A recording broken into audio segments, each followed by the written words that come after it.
Donc là, je suis passé dans un autre onglet que j'ai appelé structure produit, où j'ai réuni des outils qui sont plus orientés analyse et travail dans la structure produit, donc dans une nomenclature, ou dans un assemblage.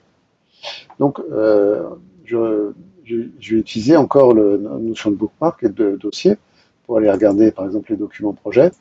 On voyait tout à l'heure qu'on pouvait aller les voir en 3D, les objets 3D, mais là, on va les regarder un peu plus précisément. Par exemple, ici, je vais prendre cet objet-là et je vais les glisser dans cette application qui s'appelle Product Structure Editor.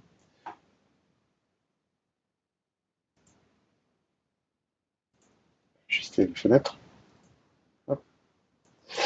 Et donc là, en fait, dans les structures, j'ai affiché ici, en fait, un assemblage qui a un 3D, donc c'est une nomenclature, voilà, et qui possède des objets à l'intérieur, donc c'est à la fois des articles, mais aussi des pièces 3D.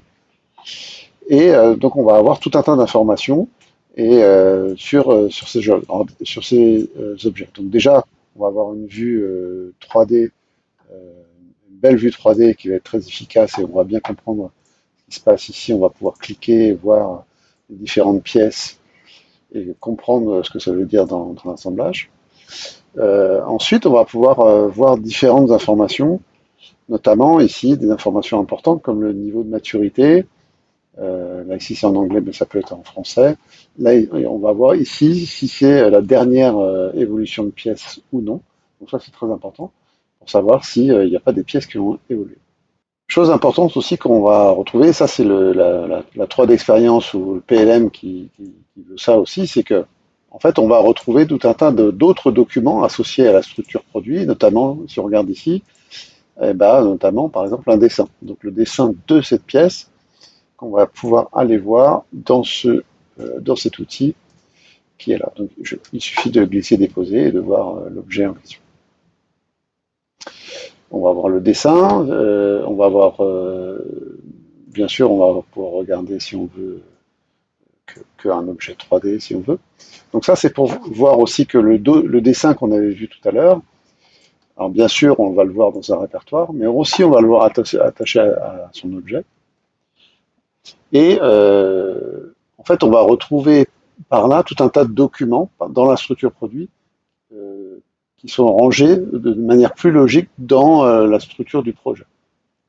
Donc par exemple, ici sur cet objet, sur ce ressort, on va retrouver notamment ici tout un tas d'attributs qu'on va pouvoir remplir à volonté. On va retrouver des liens vers des objets et tous les liens qu'il y a et tous les objets qui sont liés à ça, et dont notamment une pièce jointe. Et donc c'est qu'on peut aller regarder ici. Et donc c'est une spécification de ce ressort. Donc là en fait c'est un autre moyen pour retrouver des documents associés à des pièces dans une nomenclature. Et donc si on a le droit d'en rajouter, si on a le droit de modifier ces pièces-là, on peut rajouter des documents, comme ici. Hop, on vient attacher un document en plus sur chacun de ces objets.